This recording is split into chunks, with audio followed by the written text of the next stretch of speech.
Berbicara tentang maulidin Nabi besar Muhammad sallallahu alaihi wasallam, maka tentu pertanyaan kita, apakah maulid Nabi boleh dikerjakan ataupun tidak? Maka jawabannya adalah boleh. Kenapa boleh dilaksanakan? Karena dalam isi daripada maulidin Nabi besar Muhammad sallallahu alaihi wasallam, yang pertama kita lihat bahwa isinya adalah membaca Quran, yang kedua ada salawat di atas Nabi, yang ketiga ada pujian-pujian, yang keempat ada doa-doa, dan yang kelima ada menyediakan makanan terhadap para pengunjung. Ini adalah isi daripada maulidin Nabi besar Muhammad sallallahu alaihi wasallam. Tentu bila kita bertanya, apakah hal yang demikian bila kita rayakan untuk baginda Muhammad sallallahu alaihi wasallam, apakah Rasulullah akan marah kepada kita? Tentu jawabannya tidak. Kenapa tidak? Karena hal yang kita kerjakan dalam maulidin Nabi besar Muhammad sekarang tidak lain hanyalah perkara-perkara yang diperintah oleh Allah Subhanahu wa taala. Maka untuk kita selaku orang Islam, yuk sama-sama kita rayakan maulidin Nabi besar Muhammad sallallahu alaihi wasallam. Kita mengharap syafaat daripada baginda Muhammad sallallahu alaihi wasallam. Jangan hiraukan perkataan orang-orang yang tidak mau maulid. Jangan hiraukan perkataan mereka. Kenapa? Karena mereka hanya sebatas melihat perkara di luar, tapi mereka tidak melihat perkara yang ada di dalam maulidin Nabi besar Muhammad sallallahu alaihi wasallam. لا ما عاد يرعبني ظلم يهددني لا شيء أخسره لا مهما يطول الدرب فالحق معه. Assalamualaikum warahmatullahi wabarakatuh.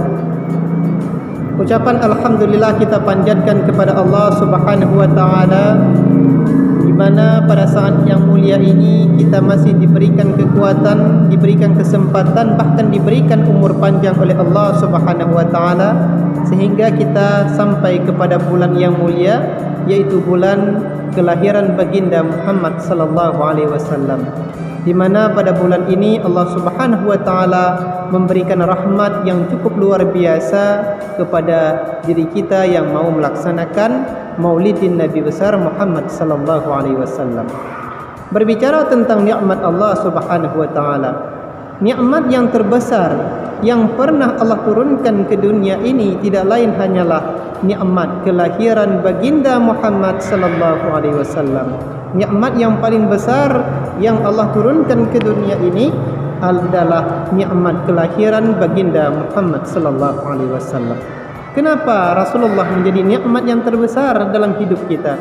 Karena tidak ada dunia, tidak ada langit, tidak ada bumi, tidak ada seluruh isi yang ada di dunia ini bila Nabi Muhammad tidak dilahirkan ke dunia ini.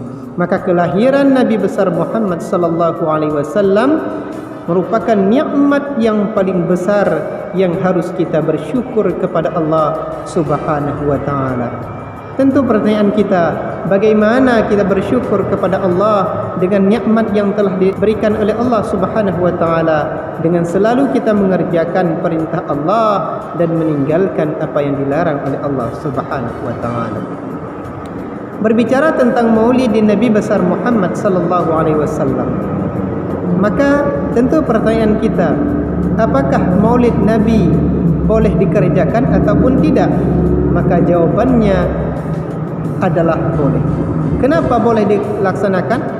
Karena dalam isi daripada maulidin Nabi besar Muhammad sallallahu alaihi wasallam, yang pertama kita lihat bahwa isinya adalah membaca Quran, yang kedua ada salawat di atas Nabi, yang ketiga ada pujian-pujian, yang keempat ada doa-doa, dan yang kelima ada menyediakan makanan terhadap para pengunjung. Ini adalah isi daripada maulidin Nabi besar Muhammad sallallahu alaihi wasallam. Tentu bila kita bertanya, apakah hal yang demikian bila kita rayakan untuk baginda Muhammad sallallahu alaihi wasallam, apakah Rasulullah akan marah kepada kita? Tentu jawabannya tidak. Kenapa tidak? Karena hal yang kita kerjakan dalam maulidin Nabi besar Muhammad sekarang tidak lain hanyalah perkara-perkara yang diperintah oleh Allah Subhanahu wa taala. Maka untuk kita selaku orang Islam, yuk sama-sama kita rayakan Maulidin Nabi besar Muhammad sallallahu alaihi wasallam. Kita mengharap syafaat daripada baginda Muhammad sallallahu alaihi wasallam. Jangan hiraukan perkataan orang-orang yang tidak mau Maulid. Jangan hiraukan perkataan mereka. Kenapa? Karena mereka hanya sebatas melihat perkara di luar, tapi mereka tidak melihat perkara yang ada di dalam Maulid Nabi besar Muhammad sallallahu alaihi wasallam. Biarkan mereka mengatakan bid'ah, biarkan mereka mengatakan pembuat Maulid masuk neraka, biarkan perkataan mereka. Jangan hiraukan perkataan mereka. Sekarang bagi kita yang mau melaksanakan Maulid, silahkan laksanakan, rayakan Maulid dengan sebesar-besarnya. Kita bermunajat kepada Allah, moga Allah Subhanahu wa taala memberikan pahala yang cukup luar biasa kepada diri kita dengan kita bersyukur terhadap nikmat yang terbesar yang Allah turunkan kepada kita.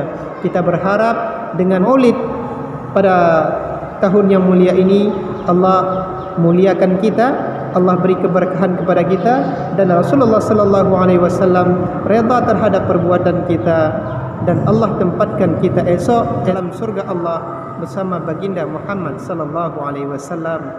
Cuma sekian ajakan kita untuk merayakan Maulid Nabi besar Muhammad sallallahu alaihi wasallam. Assalamualaikum warahmatullahi wabarakatuh.